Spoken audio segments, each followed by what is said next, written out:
You don't expect betrayal to walk in through the front door like it owns the place, especially not when you've spent your whole life guarding it. But maybe that's the trick. Maybe it comes in quietly, grinning, with the keys you gave it. I met Rachel the summer before I turned 21. She was all fire, smart, loud in a room full of quiet people, the kind of woman who made other men fidget with their wedding rings. I loved that. Or maybe I loved the way I felt when she chose me over all the rest. We got married 2 years later. Everyone said we were the kind of couple who just made sense. But somewhere between then and now, something shifted. It wasn't a big thing. It was the way she paused too long before saying she loved me.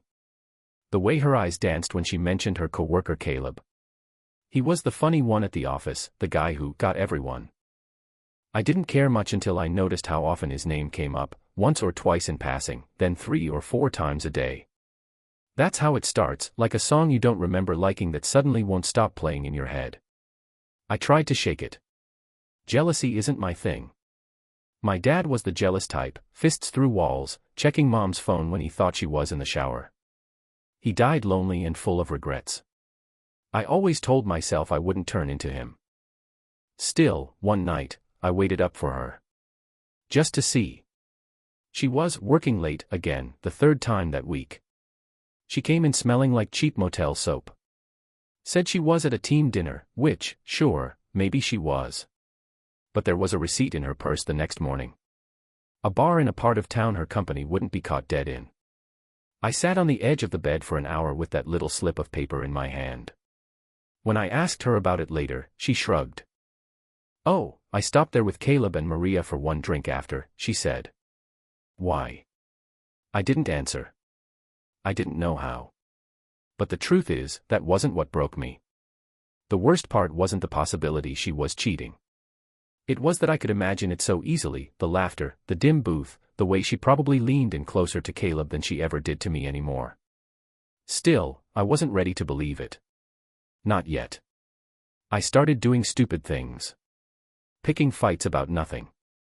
Offering to drive her to work and getting annoyed when she said no. Looking at her texts over her shoulder, pretending I wasn't. She must have known. And that's when the guilt started pouring in, not hers, mine. Because deep down I thought maybe I'd done something to push her away. It wasn't until a week later that I finally confronted her. I didn't scream. I didn't accuse. I just asked, "Are you and Caleb?" Her laugh was short. Like a cough. "You're being paranoid," she said. And that was that. Except it wasn't. Because now the idea had a name, a face, and it was sitting in a cubicle next to her every day.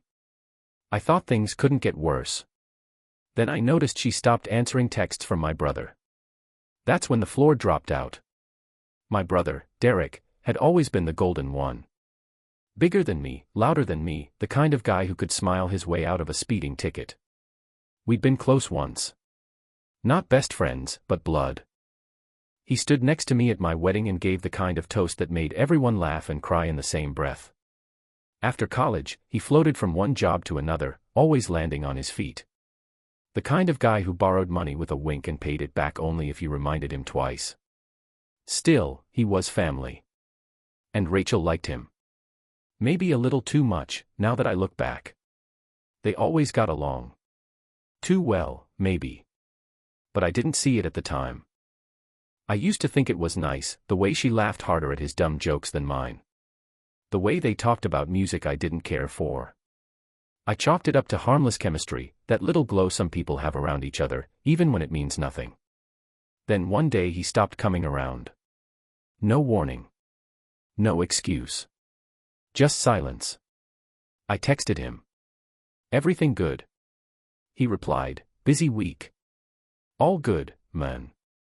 But it wasn't all good. Because a few days later I found out Rachel had deleted his number from her phone. I didn't even know people still did that. Who manually deletes a number these days? Unless you're hiding something. That night, I sat in the dark with a beer and a racing heart. The kind of night where you feel something inside you cracking, but you don't know what yet. Just a slow pressure behind your ribs. I knew something was wrong, but I didn't know how to prove it. So I did the one thing I told myself I'd never do. I logged into her laptop while she was asleep. I told myself it was a desperate move. That I needed answers. That it would either put the fear to rest or confirm the worst. I wasn't ready for what I found. There were no emails from Derek. Nothing obvious. But in the trash folder, buried between marketing spam and work reminders, I found one sent to an account I didn't recognize. The subject line was simple, *, we can't keep doing this. *. The body said, *, you said it was over. That you'd talk to him. *. I just stared at it, the cursor blinking at me like a taunt. My throat went dry. I copied the email address and ran it through everything I could think of, social media, recovery tools, even asked a friend who works in IT. And finally, buried in a data leak site, I got a hit. It was linked to a recovery number. And that number belonged to Derek.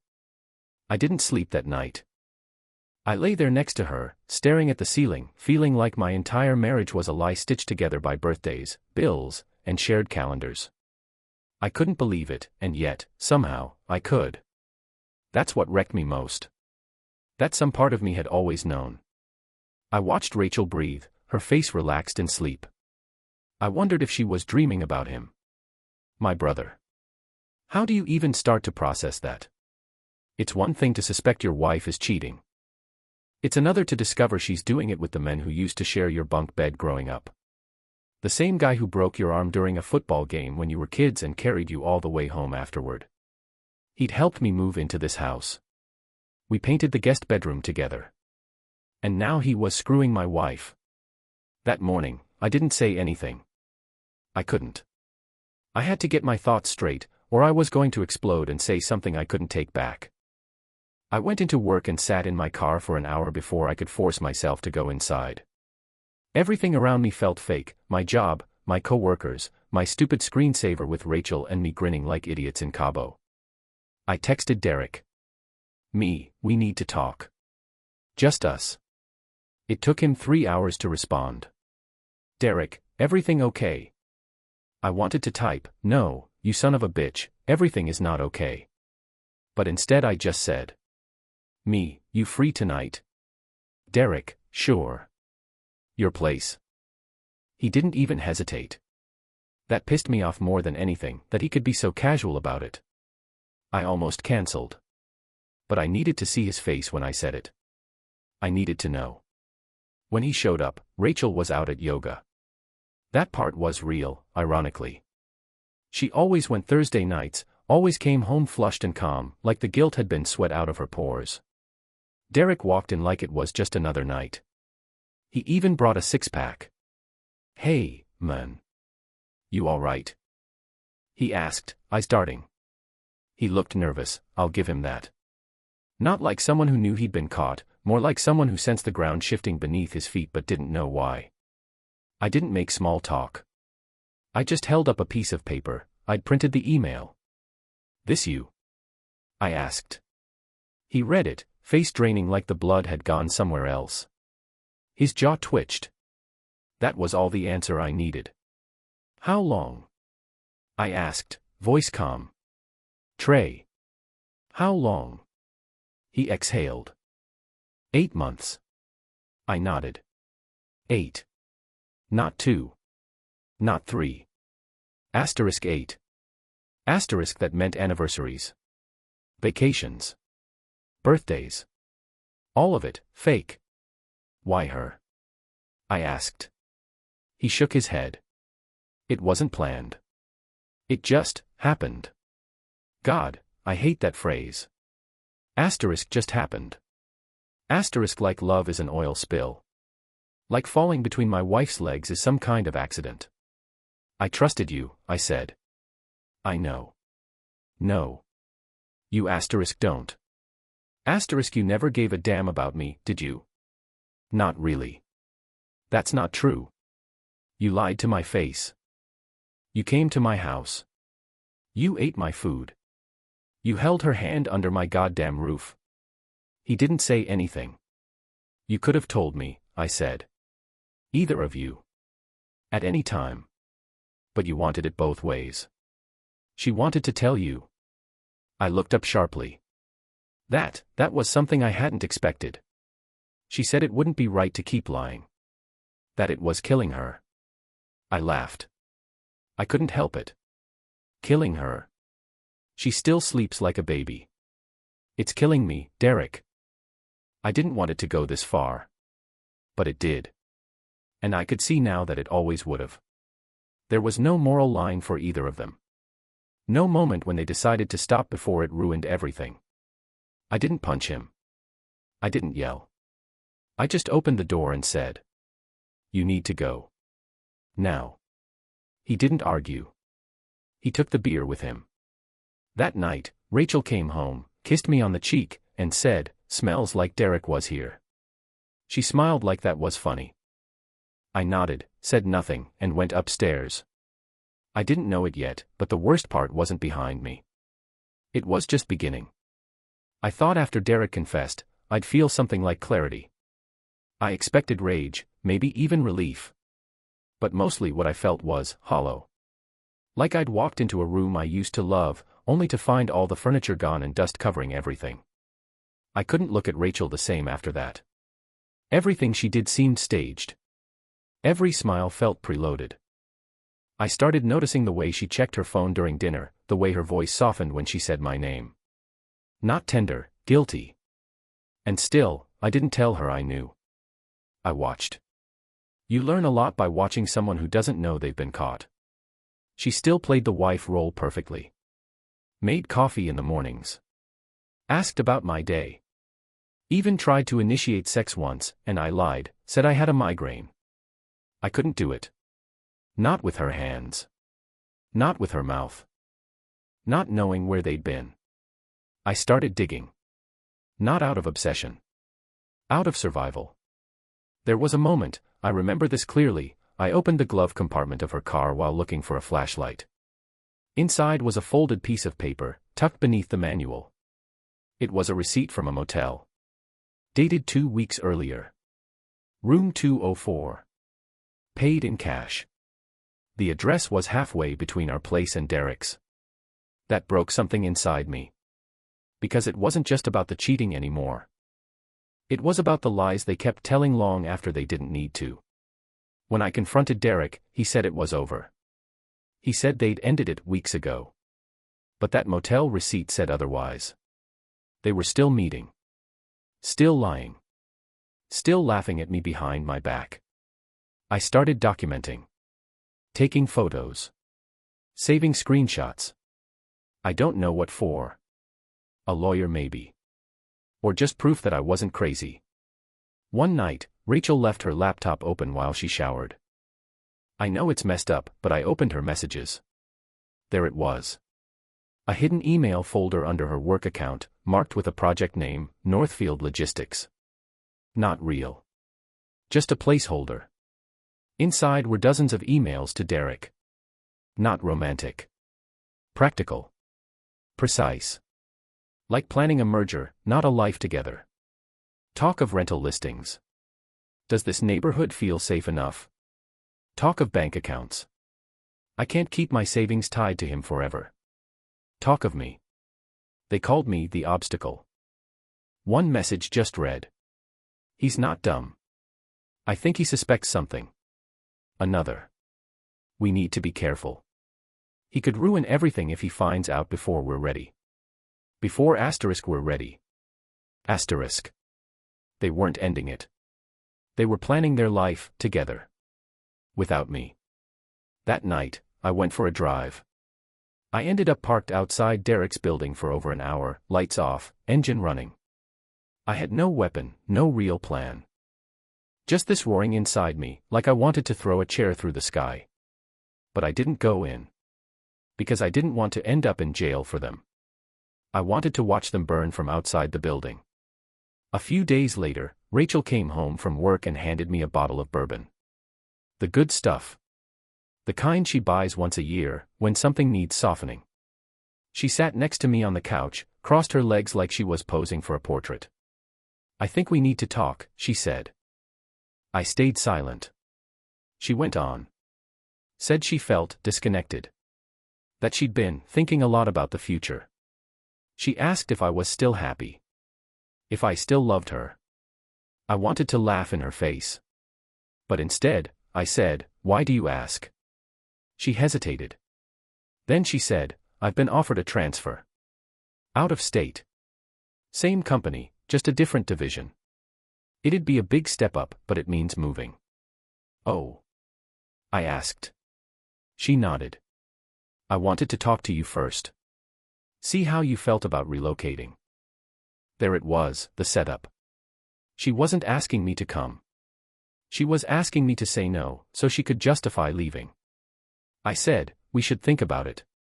She looked disappointed. Then she smiled.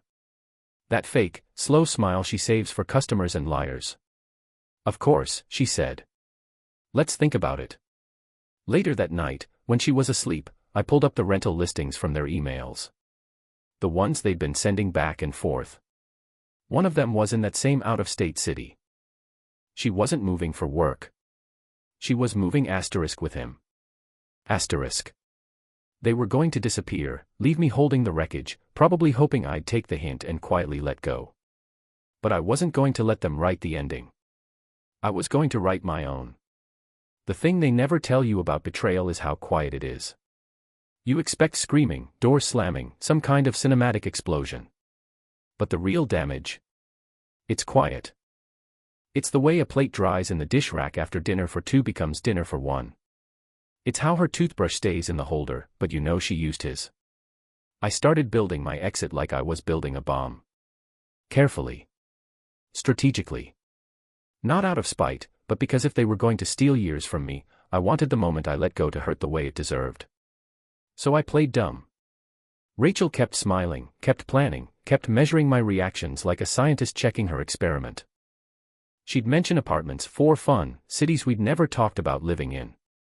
When I asked if Derek had been around lately, she barely blinked. "No, haven't seen him in weeks." Why? Why? God, she was good. I started going through old photos, old videos. Looking at her face, trying to trace the exact moment when she shifted from mine to his. There was one from our last anniversary. She was smiling across the table, holding my hand. But now I could see it. Her body leaned just slightly away. Her eyes weren't soft, they were scanning. Calculating. Already halfway out the door. I needed leverage. Not just for closure, but for survival. I owned the house, thank God for that, but our finances were tangled. We had joint accounts, shared credit. Divorce would have been messy unless I played it right. And now that I knew about the new city, I knew I had a window. They were going to leave. But they hadn't yet. That meant I had time. I called a lawyer. Not just any lawyer, my college roommate's cousin, who specialized in high-conflict divorce. I laid everything out. The emotional infidelity. The evidence. The property ownership. The emails. He gave it to me straight. Get the finances separated now. Before she drains you dry. So I started making moves. Split the joint savings. Froze the credit line. Cancelled the secondary cards she never used, or thought I wouldn't notice her using at department stores and cashmere boutiques. I even called the leasing office of the apartment she and Derek had been emailing about, pretending to be an interested renter. They confirmed an application was already pending. In her name. Not ours. Just hers. She was going to leave and pretend she was doing it solo. That way, when Derek showed up a few weeks later, it'd look like an accident. Like fate. But I wasn't going to let them walk out clean. So I did something I still wrestle with. I invited Derek to dinner. I texted him. Let's bury the hatchet. Come by Friday. I'll cook. He didn't answer for a day. Then. Derek, are you serious? One night. One drink. We end this with some dignity. I guess the word dignity still meant something to him. Or maybe he was just too arrogant to suspect a setup. Either way, he agreed. I cooked his favorite, roast chicken with rosemary. Rachel helped, like we were hosting a friend, not welcoming in a traitor. She didn't know I knew. Didn't suspect that every word I said, every smile I gave, was just another stitch in the net. Derek showed up with wine. Rachel hugged him. I pretended not to see the way her hand lingered on his back. Dinner was strange. Quiet. Full of fake laughs and clinking silverware. I watched them both, the way they avoided eye contact, like two kids who got caught cheating on a test and were pretending they didn't know each other. When dessert was done, I brought out the envelope. I slid it across the table, calm. "What's this?" Rachel asked, eyeing it like it might explode. "Open it." She hesitated. Then pulled the flap. Inside were printouts of every email. Every text. Every receipt. Her face didn't go pale. It didn't go red. It went flat. Like someone had unplugged the emotion entirely. She looked at me, not with guilt, but with asterisk tiredness. Asterisk. Like she was relieved. Derek didn't say anything. He just stared at the table. "I know everything," I said. "And I've known for a while." Silence. "Is this, are you filing?" she asked. "I already did. Yesterday. Lawyers handling it." More silence. Then Derek had the nerve to speak. "We didn't want it to happen like this." I looked at him, smiled faintly. "That's the only part one believe." Rachel stood up, slowly, like someone climbing out of a dream. "Can I stay somewhere else tonight?" I nodded. She left without packing a bag. Derek followed her. I watched them leave, two silhouettes walking toward a future built on betrayal. And I felt nothing. Not yet. The pain would come later. But in that moment, all I felt was stillness. Like I'd just stepped out of a burning building. The first few days after they left were harder than I admitted to anyone. I told my lawyer I was doing fine. Told my friends it felt like closure. But at night, I'd find myself sitting in the dark, staring at our wedding photos in the garbage bin on my phone, hovering over delete forever but never pressing it. I wasn't mourning them. Not really. I was mourning the version of myself who believed I was loved. That poor idiot. That man who bought flowers on Thursdays just because she looked tired after work. Who thought loyalty was a two-way deal. I stayed home from work for a while. Said I was sick. And maybe I was, not fever and phlegm sick, but something quieter. Something bone deep. The kind of illness that settles in your gut and makes you question everything, like whether any of it, the years, the memories, the smiles, was ever real. But I wasn't going to sink. I'd already lived in the wreckage once. I wasn't doing it again. So I got to work. I hired a cleaner. Not just someone to vacuum, a full home purge. I told them to pack anything that wasn't mine into boxes. I dropped them off at Rachel's office, not her new address, her work office. She'd have to carry them home, in full view of her co-workers. That felt fair. I replaced our bed. I deleted the Spotify playlists we made together. I changed the locks. Her keys would still be in her purse, probably tucked in some side pocket she never checked. I wanted her to come back one night, try the door, and realize she was shut out of everything. One afternoon, I went to the storage unit where she kept her childhood keepsakes, journals, old clothes, letters from exes she swore she never thought about. I opened the boxes, pulled out her favorite ones, and snapped a photo of them on the concrete floor. Then I sent her a message.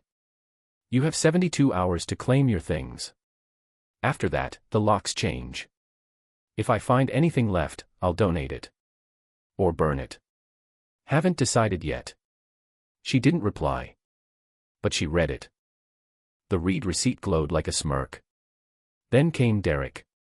He called me, twice, then started texting. You don't have to be like this. We didn't mean to hurt you. You're acting like a child.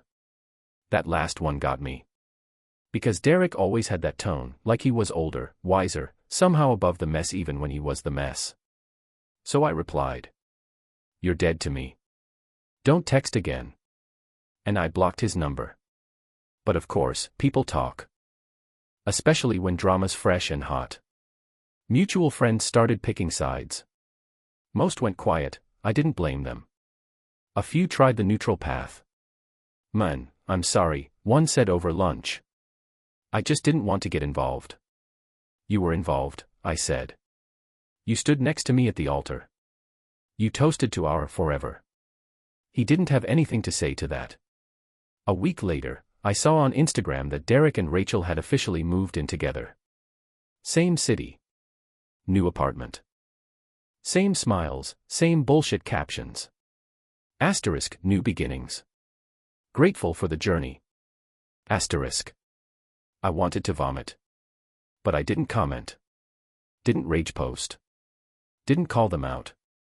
Instead, I took a picture of the living room I'd repainted the day before, fresh coat of deep blue. The wall where our wedding photos used to be was bare now, just clean and new.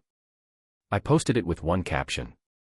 When the rats leave, the house finally breathes. 300 likes. Even a heart from someone who used to work with Rachel. Yeah. People knew.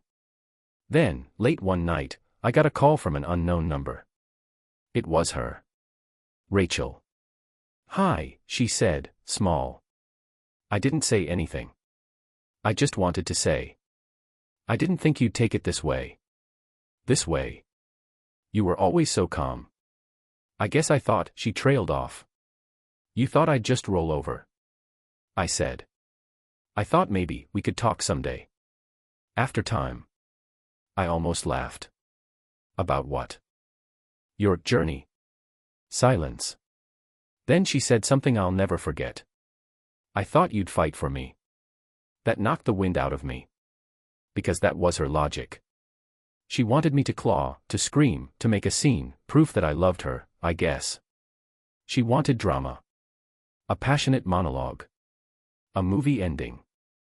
Instead, I gave her silence and consequences. You chose him, I said.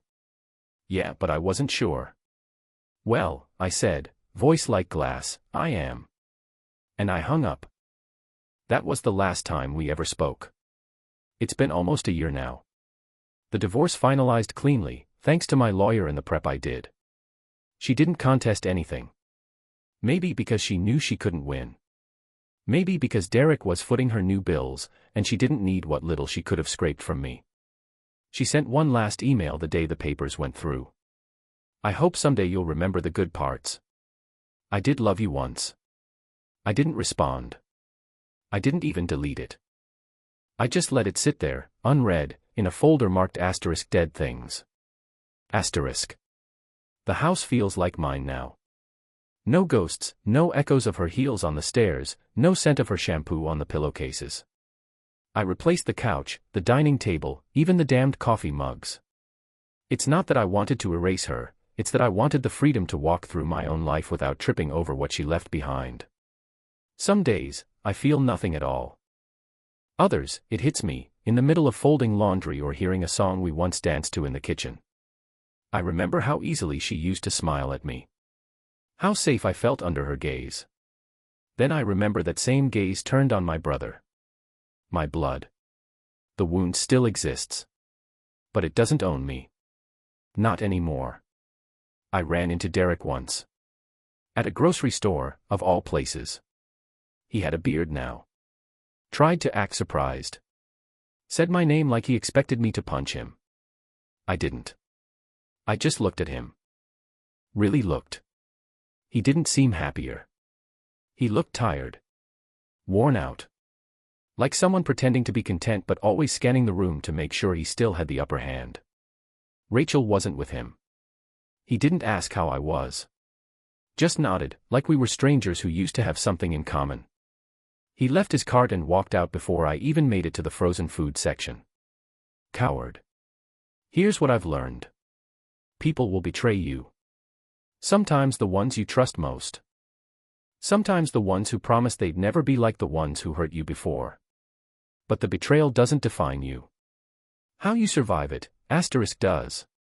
Asterisk. I didn't rebuild my life out of spite. I didn't spend months crafting revenge or stalking their happiness. I just decided I deserved peace. And I chased it until I caught it. There's someone new now. I won't romanticize it. She's not a cure. I'm not magically whole. But she knows the truth about what happened, and she didn't flinch. She asks real questions. She doesn't perform affection, she offers it. Sometimes I still wake up expecting the ache. Sometimes it's there. But most mornings, it's not. And that's something. Rachel and Derek built their future on a lie. That kind of thing looks stable, until it doesn't. I don't know if they're still together. I don't care. That story doesn't belong to me anymore. Mine does. And it's quieter now. But it's asterisk real. Asterisk. There's no blood in the water anymore. Just me. Breathing again.